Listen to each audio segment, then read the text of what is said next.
अस्सलाम वालेकुम, नमस्ते, सत श्री अकाल। उम्मीद करता हूँ ठीक होंगे, खुश होंगे। मैं हूँ तारिक नियाज़ी, मेरे साथ मौजूद हैं। अस्सलाम वालेकुम, नमस्ते, सत श्री अकाल। मैं हूँ सवेरा खान। तो चलते हैं वीडियो की तरफ, फिर करते हैं बहुत सारी बातें। सो लेट्स गो जी जनाब। तो दोस्तों, वीडियो का टाइटल है Indian economic super power biggest update. तो कौन सी अपडेट है, क्या है, तो चलते हैं वीडियो की तरफ। भारत को अगर अमेरिका और चीन की तरह दुनिया की आर्थिक महाशक्ति बनना है, एक फाइनेंशियल सुपर पावर बनना है ना, तो हमारी राह का सबसे बड़ा रोड़ा है ट्रेड डेफिसिट, यानी कि व्यापार घाटा। यही एक चीज है जो भारत को आज भी एक बड़ी आर्थिक महाशक्ति बनने से रोक रहा है, क्योंकि ये व्यापार घाटा भारत के लिए केकड़े की तरह काम करता है। जैसे कि आप कई सारे केकड़ों को एक बड़े डब्बे में बंद कर रख दो ना, एक भी केकड़ा उससे निकलकर नहीं आ पाएगा, भले उसमें आप 100-200 भी भर दो। ऐसा इसलिए क्योंकि जब भी एक केकड़ा ऊपर जाता है तो दूसरा उसकी टांग पकड़कर नीचे खींच लेता है। ठीक यही चीज करता है भारत की अर्थव्यवस्था के साथ व्यापार घाटा। चाहे हमारा एक्सपोर्ट 20% नहीं 200% बढ़ जाए, चाहे हमारी जीडीपी रफ्तार 8% नहीं 16% बढ़ जाए, फिर भी ये व्यापार घाटा नाम की चीज हमें आर्थिक सुपर पावर नहीं बनने देगा। ये बार बार हमारी अर्थव्यवस्था की टांग खींचकर वापस खींच लाएगा। ऐसा क्यों? दरअसल मैं आपको थोड़ा एक्सप्लेन कर देता हूं कि व्यापार घाटा होता क्या है। मान लीजिए भारत ने हर महीने $100 बिलियन का व्यापार किया। 10 बिलियन का किया हमने अमेरिका के साथ, 10 बिलियन का चीन के साथ, 10 बिलियन का हमने कर लिया रूस के साथ। ऐसे करते करते सभी देशों के साथ टोटल व्यापार किया $100 बिलियन का। अब उस $100 बिलियन में से मान लीजिए हमने $60 बिलियन का किया एक्सपोर्ट, यानी कि दूसरे देशों को हमने सामान बेचा, लेकिन 40 बिलियन का सामान हमने खरीद लिया। तो हमारा व्यापार मुनाफा कितना हुआ? $10 बिलियन। लेकिन अब इसे उल्टा कर लीजिए, हमने 60 बिलियन का सामान दुनिया के बाकी देशों से खरीद लिया, सिर्फ 40 बिलियन का उन्हें बेचा, तो व्यापार घाटा कितना हुआ? $10 अरब का। अब आपको सोचिए, जब हम 60 बिलियन का सामान खरीदेंगे उसकी पेमेंट भी हमें करनी होगी। तो खैर 40 का हमने सामान बेचा था, इसलिए 40 तो हमारे पास हैं, 20 का हमें और जुगाड़ करना है। कहां से होगा? या तो हम टैक्स कलेक्ट करेंगे आम आदमियों से, या फिर हम कर्जा लेकर उस पेमेंट को पूरा करेंगे। यही कारण है कि ट्रेड डेफिसिट जिस भी देश में होता है उसकी अर्थव्यवस्था गर्त में जाने लगती है, क्योंकि एक लिमिट तक ही आप कर्ज उठा सकते हैं, एक लिमिट तक ही आप आम जनता से टैक्स लेकर इस चीज का भुगतान भर सकते हैं। लेकिन एंड में तो आपको इस व्यापार घाटे को खत्म करना होगा, वरना ये आपको खत्म कर देगा। और यही भारत के साथ हो रहा है। पिछले कई दशकों से लगातार हम व्यापार घाटे से गुजर रहे हैं, और अब भी जब हमारी अर्थव्यवस्था इतिहास के सबसे अच्छे दौर से गुजर रही है, तब भी हम व्यापार घाटे का सामना कर रहे हैं। मैं आपको उदाहरण देता हूं, हर महीने हमारा जितना भी व्यापार होता है उसमें कम से कम 32 से लेकर $35 बिलियन का हमारा व्यापार घाटा है।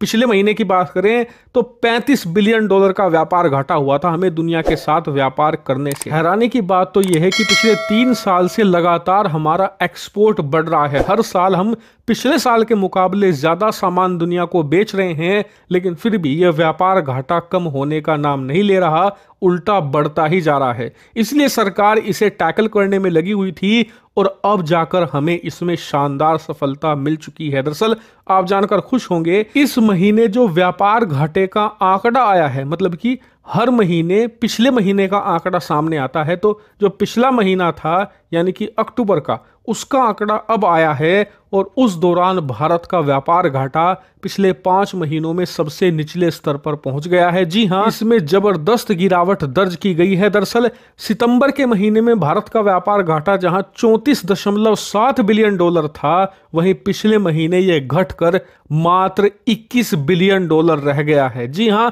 और यह बहुत बड़ी खुशखबरी है, क्योंकि जब एक $1.5 बिलियन का व्यापार घाटा कम होता है ना, तो खुशियां मनाई जाती है।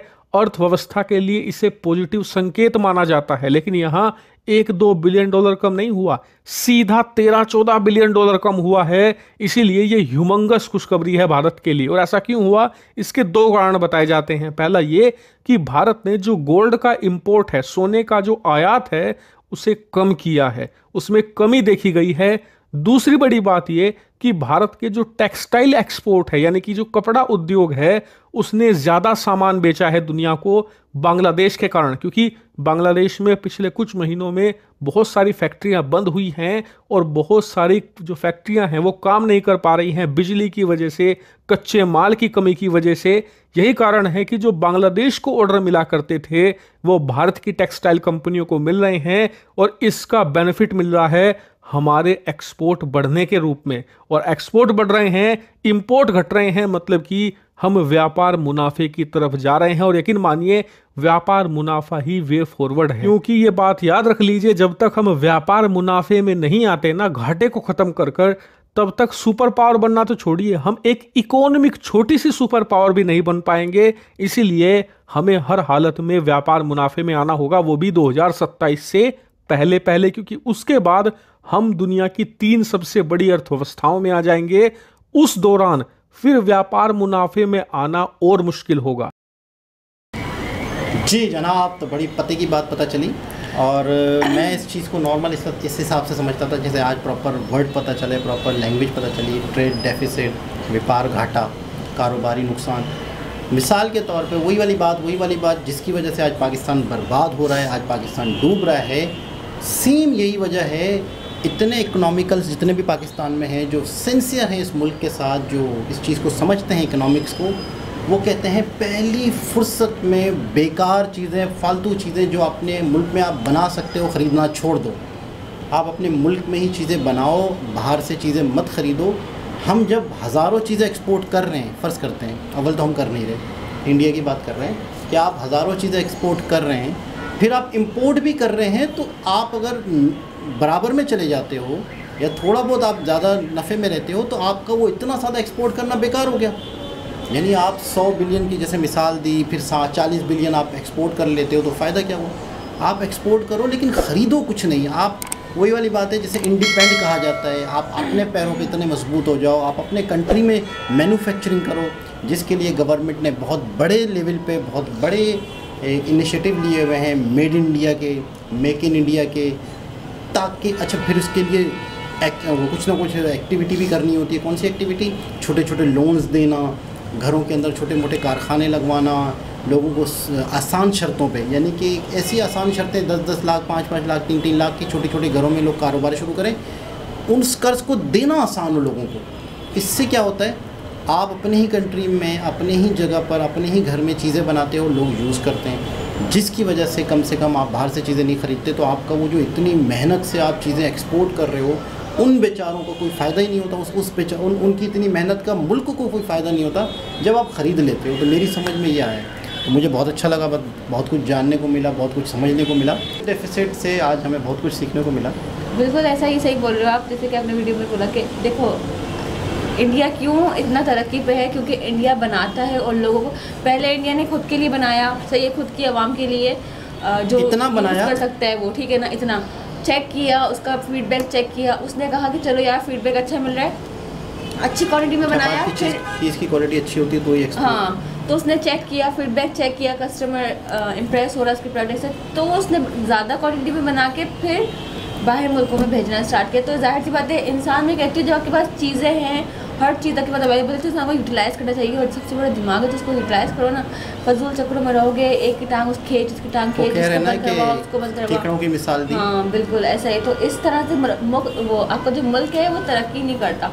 अपने मुल्क को तरक्की करने के लिए आपने कुछ ना कुछ अपने मुल्क में करना ही होगा। और पाकिस्तान मेड इन इंडिया या मेड इन पाकिस्तान सुई नहीं बनाता यार, हद है, सुई है ना, देखो ये मिसाल है, सुई, माचिस, मतलब क्या यार, इतने चीज़ें नहीं आप बना सकते हो, आप कुछ तो बनाओ। हर चीज़ made in China, made in China, जो चीज़ देखो आप, इवन के फाइलर ले लो वो मेड इन चाइना, बफर ले लो वो मतलब आप नेल कटर, मतलब नेल्स के लिए भी आप कुछ नहीं बना रहे, मेड इन चाइना, चाइना से मंगवा रहे हो इतनी चीज़ें, और इतनी महंगी मंगवा रहे हो। आपको एक और मज़े की बात बताऊँ, आप हैरान हो जाएंगे, कई चीज़ें ऐसी हैं जो शायद हमारे मुल्क में बनती भी होंगी, वो चाइना वाइना या कहीं और जाती होंगी, वहाँ की स्टैंप लग के वापस आती है। इतने हम डफर हैं, मतलब इतने हम बेवकूफ़ हैं कि हम चीज़ बाहर भेज रहे हैं, वही चीज़ हम हमारी आवाम ख़रीद भी रही है। मतलब ऐसा इकोसिस्टम बना दिया मतलब दुनिया हम ने। जैसे हम पाकिस्तानियों के जो ये हुक्मरान है, जितने भी लोग इसको मतलब चला रहे हैं, जो भी है XYZ जो भी बोला, प्लानिंग नहीं है, सिस्टम नहीं वो है। सबसे बड़े चूतिया है इस दुनिया के सबसे बड़े। तो कहाँ कामयाब कभी तो जिंदगी दोबारा में किसी नहीं और वीडियो के साथ होंगे। आपसे मुलाकात होती है, जब तक के लिए ख्याल रखें, अल्लाह हाफिज़। ख्याल रखें। बोलने नहीं दिया, बताओ।